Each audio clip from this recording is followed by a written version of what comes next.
ನಮಸ್ಕಾರ. ನಮ್ ಪರಿಚಯ ಆಯ್ತಾ? ಶೋಣಿತದ ಅಧಿಕಾರಿ ದಿತಿದೇವಿ ನಾನೇ. ದಿತಿ? ಹೌದೌದು ಸ್ವಾಮಿ. ನಮ್ಮ ಹಣೆ ಬರ ನೋಡಿ ನನ್ನ ಅನೇಕ ಜನ ಗಂಡು ಮಕ್ಕಳು ಆ ಸುರಗದ್ದಿಗೆ ಪೀಠವನ್ನು ವಶಪಡಿಸಿಕೊಳ್ಳಲು ಹೋದರು. ಓ, ಹಿರಿತಾಯಿ ಸುತ್ತರು ನೀವು? ಹೌದು. ನಿಮಗೆ ಸಿಕ್ಬೇಕಿತ್ತು ಗದ್ದಿಗೆ? ಹೌದು. ಆದರೆ ನಮಗೆ ನನ್ನ ಗಂಡು ಮಕ್ಕಳು ಓರ್ವರು ಬರಲಿಲ್ಲ ಸ್ವಾಮಿ. ಆದರೆ ನಾವು ಎಷ್ಟಾದರೂ ದಾನವರಲ್ವಾ, ಸಾಧಿಸ್ತೇವೆ.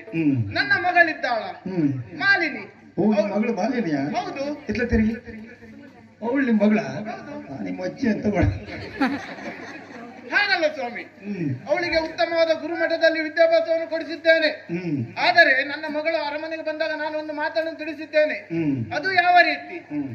ಮಗಳೇ, ನೇರವಾಗಿ ಕಾನನವನ್ನು ಸೇರು, ಬ್ರಹ್ಮದೇವನ ಕುರಿತಾಗಿ ತಪಸ್ಸನ್ನು ಮಾಡು, ಯೋಗ್ಯವಾದ ಮಗನನ್ನು ಪಡೆ ಎಂಬುದಾಗಿ. ಮಗಳು ನನ್ನ ಆಜ್ಞೆಯಂತೆ ಕಾನನವನ್ನು ಸೇರಿದ್ದಾಳೆ.